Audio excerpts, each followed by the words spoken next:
We've had a very explosive start to our business, which set the trajectory for everything, but also created its challenges, right? Because we got so much attention while we were still small, that kind of opened the floodgate for thousands of knockoffs. Our Amazon agency said that it was the worst that he had ever seen.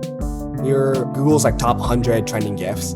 That gave us a lot of exposure into pretty much every single gift guide that ever existed on the internet. Because we have the followers on TikTok, we constantly get outreached by pretty big creators to want to feature our product or just want our product for free, which is pretty great. Instagram creators, they charge an arm and a leg. For one reel, they want $1,000. It's outrageous, right? But TikTok creators are just much, much cheaper. And there's just so many more of them. So what we do is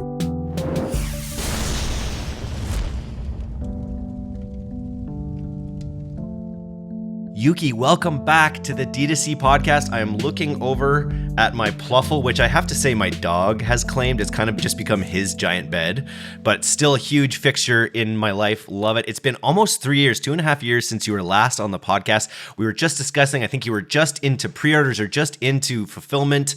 It's been a wild ride. I've seen you on your controversial Reuters article. Welcome back to the DTC Podcast. It's great to be back. Thanks for having me, Eric. Yeah, I think the last time I was on the pod, I was still living in my co-founder's parents' house. Things have gone a little bit better since then. Definitely not without its challenges, but it's been a fun ride, and still happy to say that we're still in business, and things are looking up. Super cool. Well, walk me through some of the big developments, the growth that you've experienced kind of since last time we talked. Yeah, so honestly, I don't exactly remember where we were at last time, but I think if we were still in the pre-order phase, fortunately, we're not in pre-orders anymore. We went on Shark Tank, which was a really cool experience. That kind of catapulted a lot of our growth and success. We've now also launched multiple new products, which have kind of added a nice chunk of revenue and have kind of been our strategy for continued growth and expansion. And also this year was supposed to be the year of retail, which we can get into later. But unfortunately, things kind of took a turn with the tariffs. And we are looking to expand into retail next year. But it was definitely unfortunate.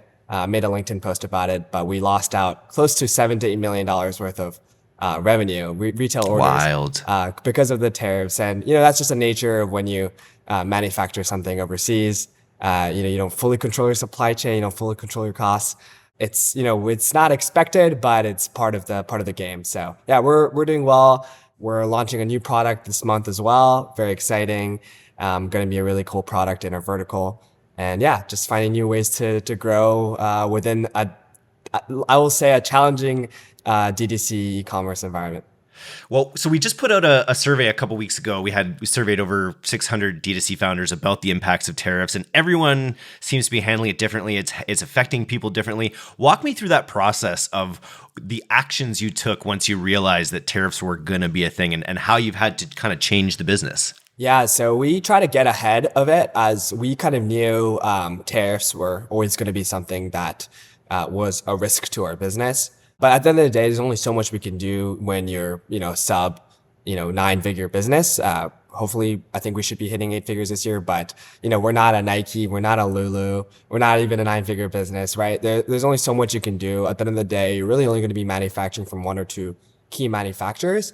But we did our groundwork. So we actually, this February, went to visit our manufacturers in China, but also visit a manufacturer in Vietnam. So we had a potential option there.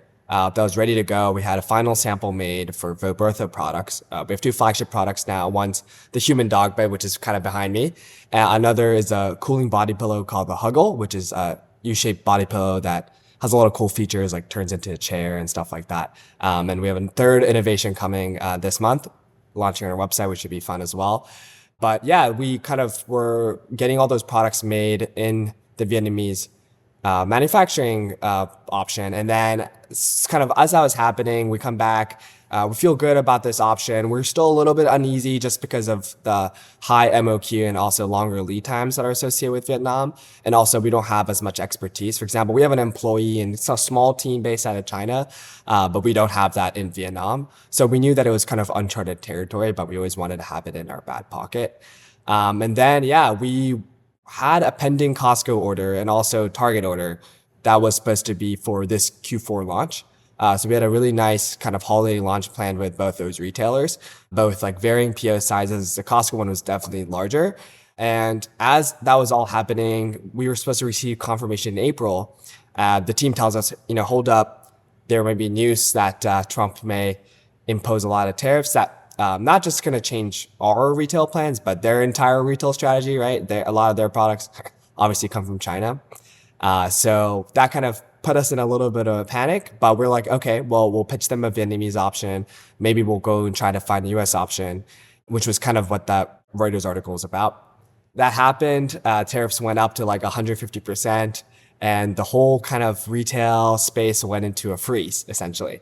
And it didn't really matter where you were manufacturing. They just weren't really making any large decisions, especially not a large, like one-time PO for the holiday season with a new product that they had never launched before. We had gone from something that they were really excited about to this is a back burner. We need to focus on our essentials, toilet paper, TVs, things that like really drive the core revenue of our business, not a novel product like a human dog bed.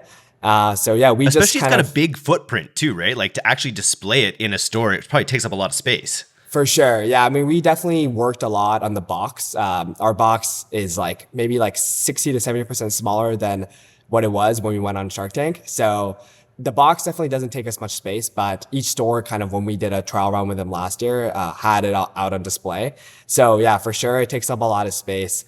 And yeah, it's like at the end of the day, like they rather prioritize something that they know for fact has retail velocity, like a TV or like, a vacuum, rather than try something new that, could be good, could be okay. Especially when consumer confidence could be lower. They don't know what it looks like. We don't know what it's going to look like this Q4. So yeah, that's what happened. We tried pitching an option out of Vietnam. We tried pitching an option out of US for various reasons. At least the one in Vietnam didn't work out because they didn't know whether the tariffs going to go back up. And as we saw, it was at 7% before. Now it's back up to 25 something percent, right? So they were kind of right in that even Vietnam wasn't safe from tariffs. And they also didn't know whether tariffs in China were going to come back down either. So it was just a really hard time to make any sort of decisions, no matter where your manufacturing was, because there was not a single country, as you saw, that was safe from the tariffs. Definitely so, not it was Canada. Just a fun time. Okay. Yeah, not even Canada. So when you were looking at these two options like Vietnam, were you also factoring in like price changes? Did you have to absorb that into the price right away when you were thinking about this? Yeah, so the interesting thing about Vietnam is that actually their labor costs are cheaper. So when I posted this on LinkedIn, I got a lot of controversial comments, people saying, oh, Chinese prices are so cheap because they don't pay their workers. That's why these other options are more expensive. It's like, that's actually not why, at least for our category, Vietnam is more expensive. It's because of the materials, because all the materials end up coming from China anyways. And this is the same if we were to manufacture in the US, is that no one really makes this faux fur type bedding, pillow, cover material, really outside of China. For sure, there's a few other countries like India and stuff like that, but no one really specializes it and also makes it as much volume as China. So at the end of the day, no matter where you make it, it ends up coming from China. So that's what you're paying for when you manufacture in Vietnam, is that the additional cost, the shipping cost, and the transaction costs associated with getting it and importing it from China. But also at the same time, like they don't have any machinery. So for our product, we would have to invest, or the manufacturer had to invest in getting certain machines to be able to make our product. So that's why they require such a high MOQ, because they're almost buying these machines just for us, with hopefully, other companies and manufacturers or brands also using the machines as well, but they don't have that guarantee. So yeah, that's what really drives up the per unit cost in Vietnam. But overall, like it kind of balances out, and the cost differences actually at this point aren't too significant.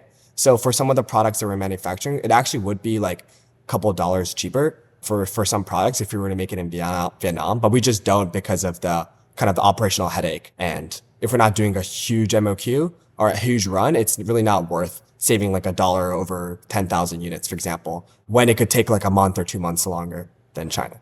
First of all, I think when this does hit retail, it's going to do well. It's just such a unique product. It resonates with people when they see it, when they lie down in it. So I think it's unfortunate that tariffs kind of scuttled that launch, but when it does happen, I think it's going to be great for you. Right now, I guess you're just stomaching the tariffs. Is that right? Is that you've just sort of like built the tariffs into the model in China for the most part? Yeah, a little bit. So we did increase prices on our website a little bit, but also the tariffs aren't as crazy as they were at its height, right? So it was at, I think, like 26% before Trump came. He had another 10%. And then I think it went up to 40 again, 40 something. And then obviously that whole war happened and it went up to like 180, 170. Don't quote me on the number. I don't even know. No one really knows. It just went so high.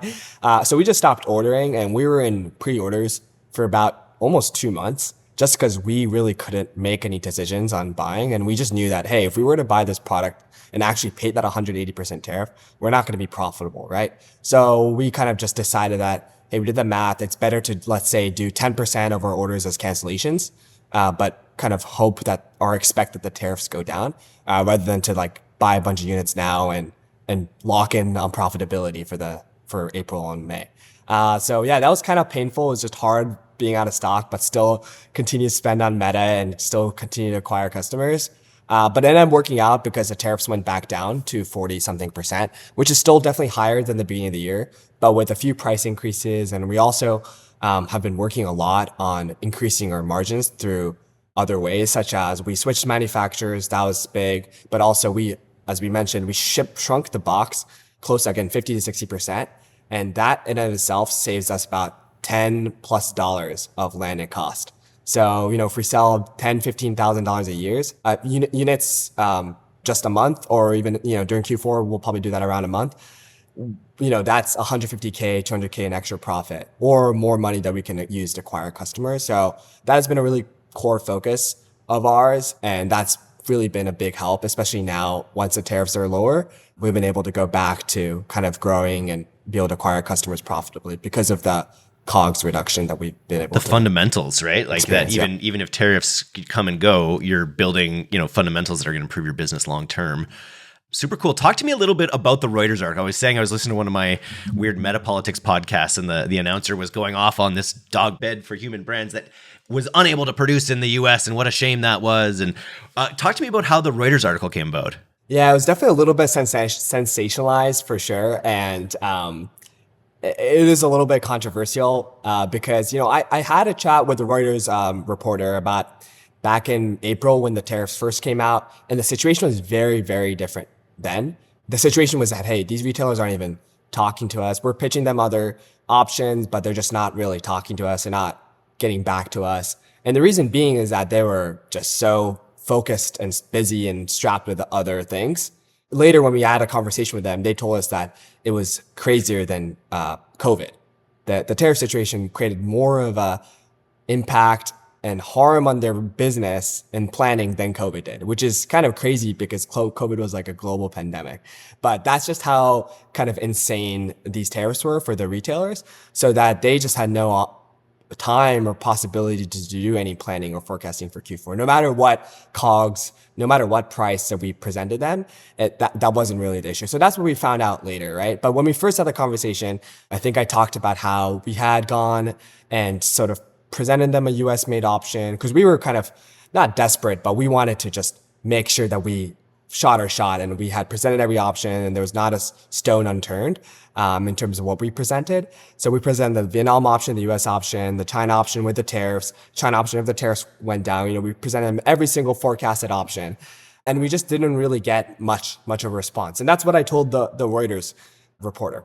But then later, for some reason, I won't say he twisted it, but he I forgot about the article. Maybe we had like one brief chat afterwards, after the tariffs went down. I was like, we're going back to China. That was about it. And then we hear from our Walmart rep, that's like, hey, by the way, we got informed that this Reuters article is coming out tomorrow saying that like Walmart does not want to support US-based manufacturing. And I'm like, whoa. This is not what I said. And this is bad, right, for us, because as a brand, one, that's not what I intended and it's not what I said. And two, obviously it's a bad look on Walmart. And as a future potential partner, retail partner, we don't want that, right? That's definitely not a good look on us as a brand if we went out publicly saying that. So I frantically called the Reuters guy and I was like, hey, like, listen, like, I didn't say this, like, that's not what I meant. None of these retailers like explicitly said that they don't want to make US made manufacturing. It was more just like they couldn't really address it. And also a lot of these retailers, we didn't even pitch them US made manufacturing because we knew that, from our internal decision, we knew what price point consumers are willing to buy this product at. And we knew that the US made manufacturing option was just not viable from the first place, right? So that's what was more important, not the retailers saying, hey, like, we don't support US made manufacturing. It was more us saying or deciding that, hey, this is not going to work, right? As much as we would like for it to work, especially now we saw the tariffs went down, right? Like, it makes even less sense to do a US based manufacturing option. So that kind of caused a little bit of chaos. We got it fixed. The article ended up being really good for us, actually. Someone actually emailed us who owns like a gaming studio that wants to buy like 100 of these beds or something like that. So we're currently in talks with them to do a wholesale order. He was trying to decide between us or MoonPod. And then also we saw a lot of like website traffic, and I don't think I only got like one DM that was like negative, that was like, screw you. But otherwise, all press like, is good press, as they say, right? Right. Otherwise, it was a good event for us, and definitely boosted sales for that. And then how about the Walmart relationship? Was it okay? Yeah, so it was fine. Apparently, the reporter is a little bit notorious for kind of making Twisting. a little bit of exaggerated headlines that kind of catch people's attentions, right? So they ended up being understanding. The article ended up not even mentioning Walmart, and the article also ended up being very like neutral. So I appreciate the reporter for honestly being flexible and even listening to what I had to say, because sometimes I've had experience with reporters that you tell them day before articles being published, hey, like, don't say this. They'll be like, I can't change what the article says, and that's what it was close to. But yeah, he ended up changing everything to kind of match what the reality of the situation was. When I think back on our first interview, I was like, these guys are already like 7-8 figure brand, just because you had a lot of momentum. But to hear that you're looking at hitting 8 figures this year, that's huge. Like in just the 3 years, like, you really have fulfilled the promise of all that excitement in the beginning in a lot of ways. What have been the biggest growth levers between when we last talked and now to where you are approaching 8 figures potentially this year? For sure. And yeah, the number when we first started felt like kind of the dream, the goal for us. And now that we're actually probably going to hit it, it feels like, oh, you know what? Like 8 figures is nothing. You see all these other brands doing 9 figures. And so it's like, yeah, it's kind of this endless cycle, and perspective I think is really, really important. For us, yeah, I think we've had a very explosive growth start to our business, which kind of set the trajectory for everything, but also created its challenges, right? Because we got so much attention while we were still small, while we were still just started, while we were still pre-orders, that kind of opened the floodgate for thousands of knockoffs at an unprecedented level. Our Amazon agency said that it was the worst that he had ever seen in his lifetime of running Amazon brands. So that created its problems, right? So we knew that, we had to pivot. Hey, we still want to kind of push this human dog bread brand, but we knew that there was a limit to how much we could scale this product profitably without kind of running to the wall of knockoffs that we eventually did, right? So that human dog bread product is actually still, it's still a key driver of sales for us, but it's not our point of growth, right? That the sales for that have kind of flatlined. We don't really put too much marketing spend behind it. We do a lot of organic affiliate seeding, and we do a lot of organic content with it. But kind of our primary driver of growth has been that Hugl body pillow product. And which is great because the human dog bread product still has a lot of potential, as we mentioned, in retail. So when we did a roadshow in Costco last year where we did 10 stores, and we completely sold out of our inventory. We did about I think 6 or 7 units a day at a $200 price point. So we did about $1,500 to $1,600 a day in GMV per store, which is pretty good for a retail store, even during the weekday. So the product did really, really well in retail, which kind of validated the fact that, hey, if we can bring a more affordable price point to retailers, this is a product that can do really well as long as we have the distribution. And then from an e-commerce perspective, we're like, okay, well, how do we kind of build out a more direct response product, right? That can convert year long. The issue with the human dog bed is that one, it's not super direct response. It's kind of a novelty item. It's a nice to have. It's comfortable. It's a cool item, but it's not you don't need it, right? It's a fun to have, but it does really well during the holiday season. But as soon as the summer months hit, we saw this issue where, sales would drop by 80%, 90%.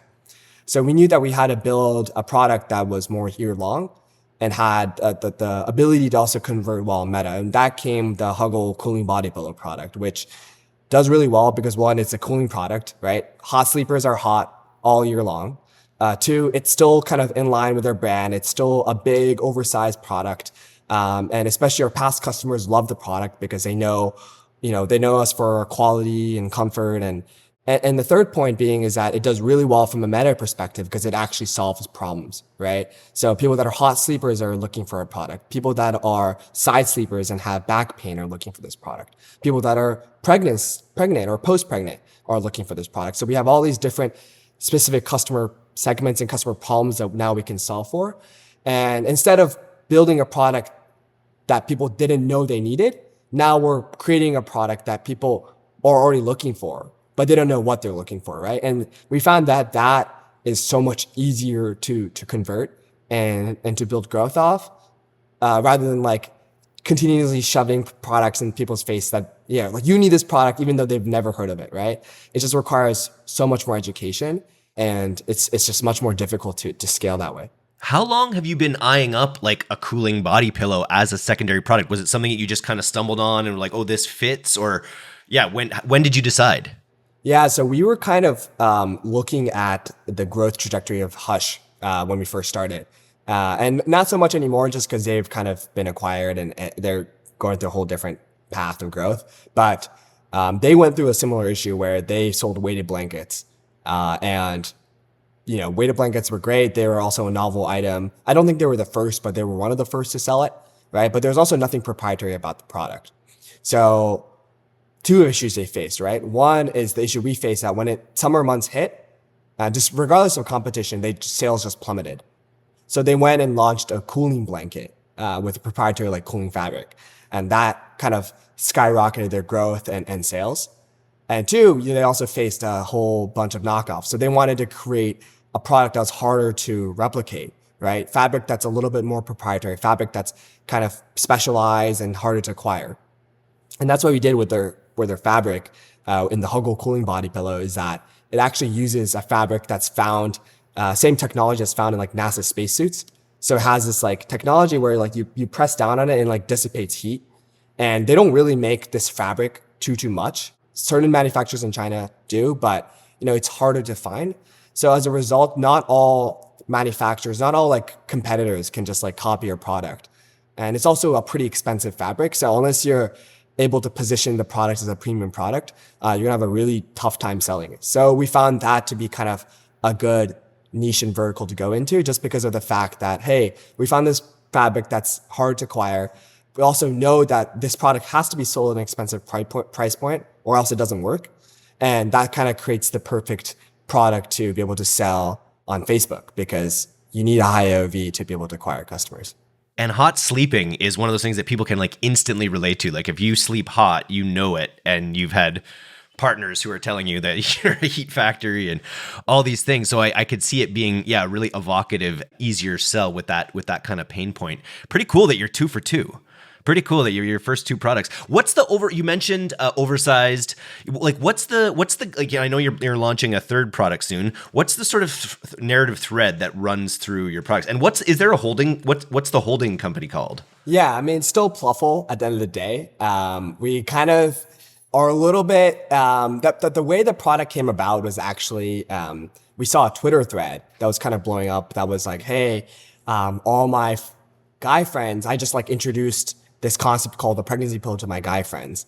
And I just convinced 9 of my guy friends to buy a pregnancy pillow. And at that time, we didn't even know what a pregnancy pillow was. And we felt like this is the perfect product for us to launch, because we saw this super niche product that was doing really well, right? But only within the pregnancy market, which is a pretty short period of time, right? It's like a 9-month window. And of that, like how many months are you actually really pregnant? Maybe like 4 to 5, right? So people are buying this whole pillow just for these 4 to 5 months. But we're also finding this like use case of people that were using the product after they were pregnant, before they had even been pregnant, right? Even guys have been using it.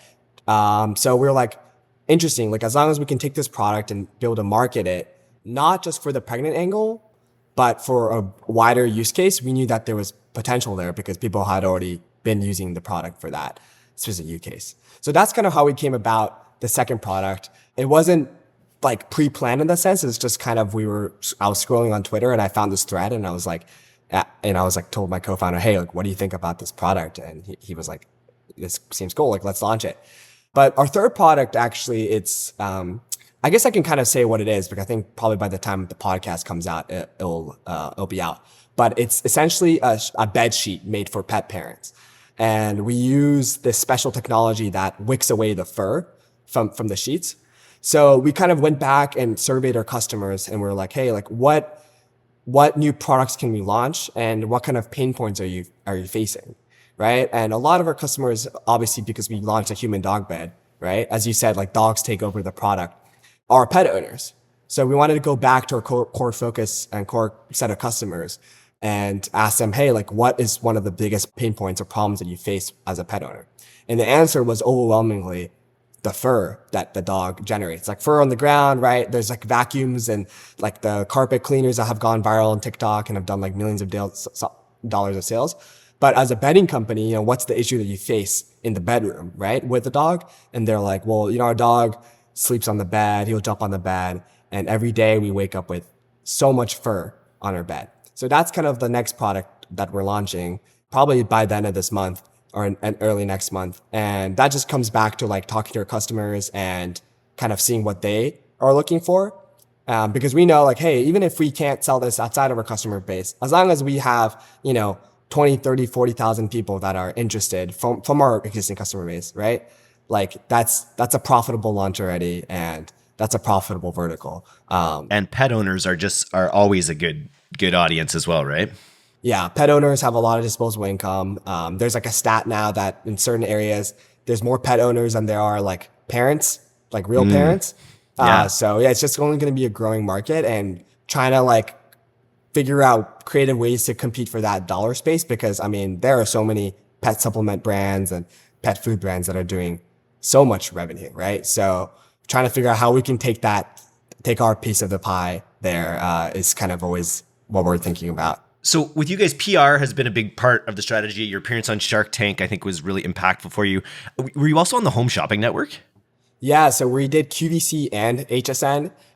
Funny enough, we are only doing probably QVC this year just because we saw better performance. But QVC and HSN have a clause where you're not allowed to launch the same product across the two channels. So we launched on QVC under a different brand name called Plufl, so that we could go on both channels. So we did that both last year. We also did Good Morning America. We did the Tory Johnson, I think the ABC or CBS shopping one as well. So we've done all the wholesale channels.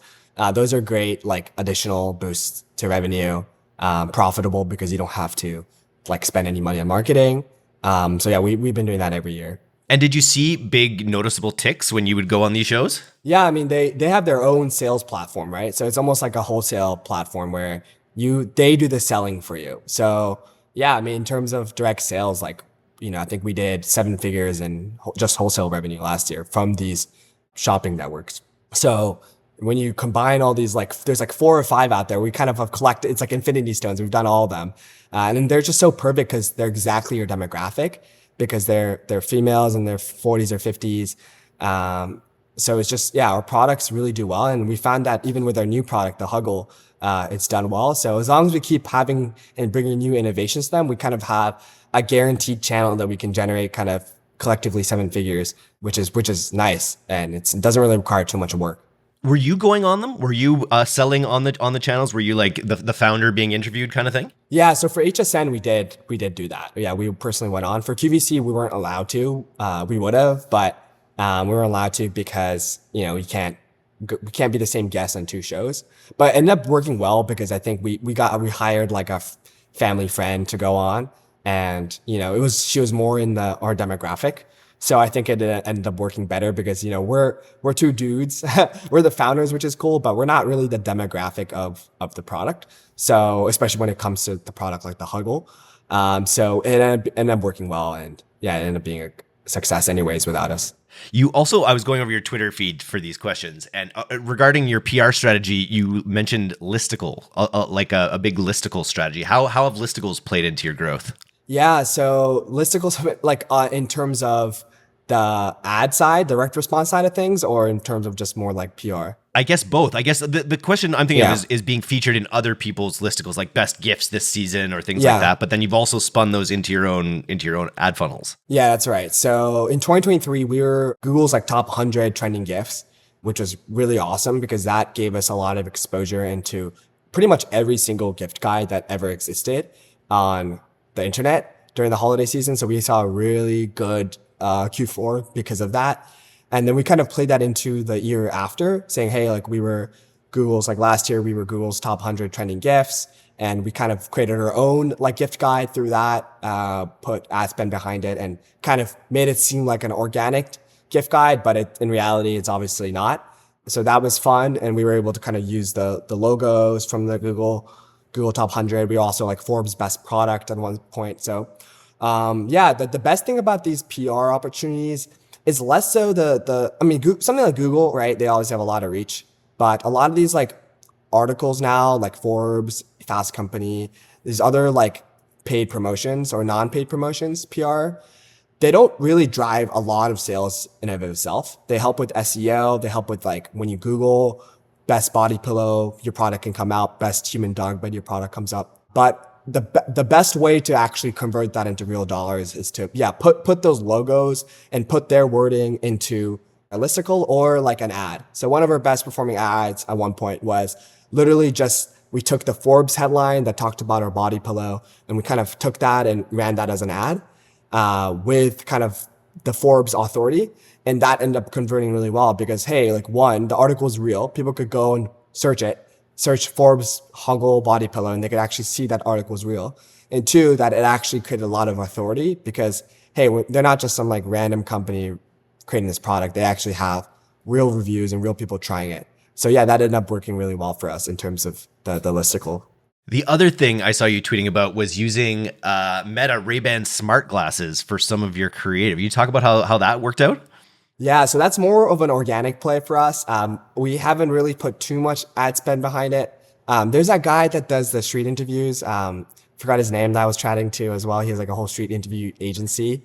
But yeah, we've been doing a lot of Meta glasses content where we literally just go to random people in a park and ask them if they want to try our human dog bed or try our body pillow, try even our new product that we launched, the blanket that we launched last month. And yeah, that's just been doing well, especially on TikTok. We've probably done collectively over like 15, maybe 20 million views from like maybe like 10, 15 videos. So I haven't even posted that many, but that is a really good way to just get top of funnel impressions on your product.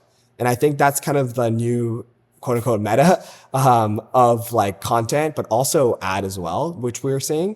The best ads that we see are one, whitelisted ads. So we kind of run partnership ads through our TikTok creators, but also the ads that are like 2, sometimes 4 minutes long of just like super authentic, like the creator just talking about the product and just like being really real about it. And like we usually don't even give them a script. And we're starting to see like more and more that the best performing ads are the ones that feel really authentic. So I think that's the case with like the organic side as well, is people love those like Meta glass interactions because they feel like they're actually like talking to the customer. They actually feel like they're in the park and it feels like very personal. So yeah, we've seen that to be doing really well for us. And I did a podcast. We just released it today, I think, about TikTok shops and the new GMV sort of orientation that they've kind of built out there. We talked a lot about affiliates on TikTok. Are affiliates a big part of your TikTok strategy? Yeah, so we actually don't really drive that many sales on TikTok Shop itself, but we use it more of a content seeding platform. So because we have like the followers on TikTok, because we've done some sales on TikTok, we constantly get outreached by pretty big creators to want to feature our product or just want our product for free, which is pretty great. And also when we do outreach, we have a lot of authority because we have that verification. We have the followers. We are a known brand. We're on Shark Tank. So it's just a really easy way to be able to get creators for cheap, essentially, right?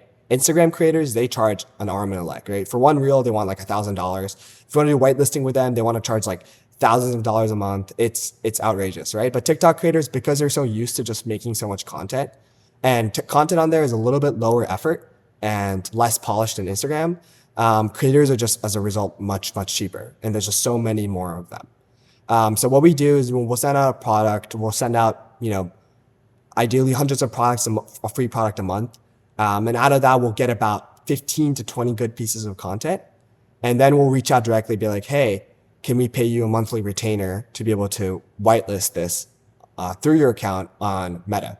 And that's kind of our playbook right now, is that we already have the content, so we don't really have to pay for the content. They already made it, so it's really low effort for them. The only thing they have to do is connect it. And then they get a monthly guaranteed payment every single month for being able to run the content on their account. And if it doesn't work, after the first month, we'll be like, hey, either we'll ask for more content and we'll pay them for it, or we'll be like, hey, no, we're not.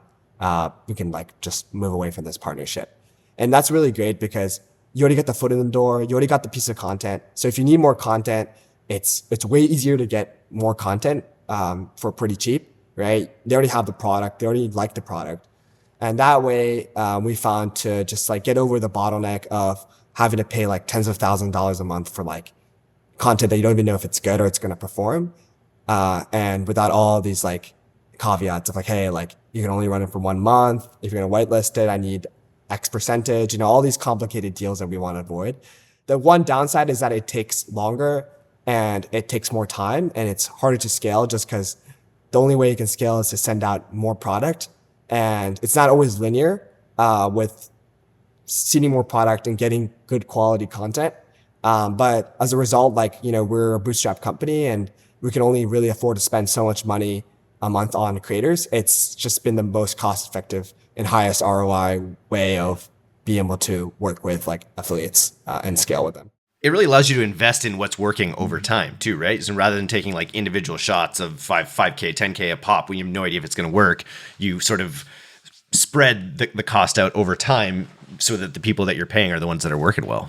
Exactly. Yeah. So we're all in on whitelisting, and I think that's going to be a continued kind of piece of growth for us. Well, super cool. Thanks for coming on today. I love to catch up. Where do you? I know you're launching another product, the dog fur wicking sheets, which sounds super cool. This is a big category. Comfort and coziness is a huge, huge category. You guys have experienced incredible growth over your first, whatever this is, 4 years. Where are you taking this thing? Yeah, it's a good question. We honestly, I still don't know. I think we have to take it day by day. It's the real answer. I think my co-founder and I, we've been doing it for about 3 years total. I think we probably want to be doing this for maybe a year or two more. And honestly, we are looking to potentially find the right buyer for a business too. We want to hit, we've been profitable. We've seen good year-over-year growth.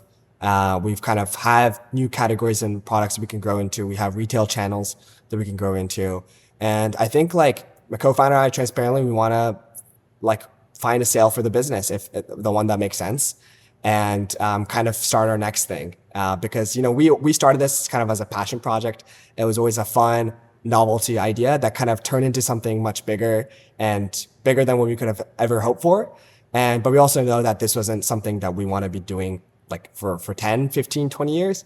So yeah, that's where we're at. I think we want to be able to sell the business, but I think there's a few things we want to do before we do that.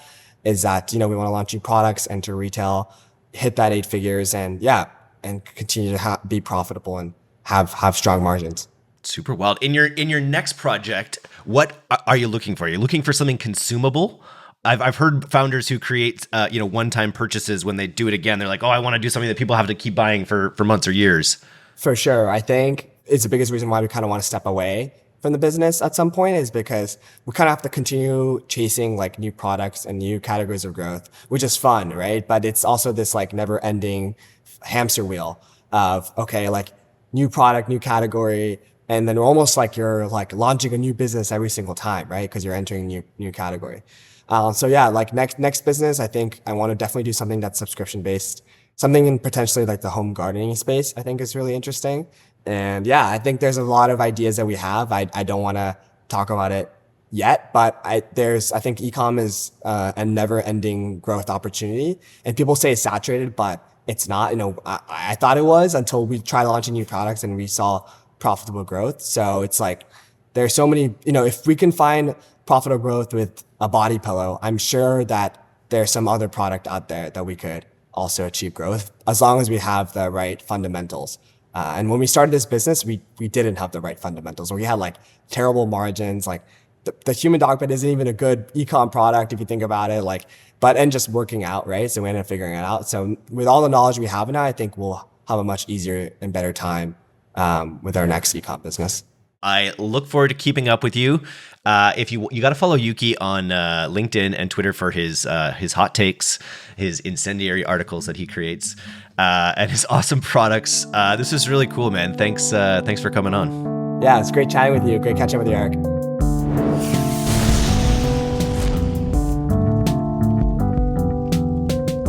Thanks so much for listening to today's episode. If you're not a subscriber to our newsletter, you can do that right now at directtoconsumer.co. I'm Eric Dick, and this has been the D2C Podcast. We'll see you next time.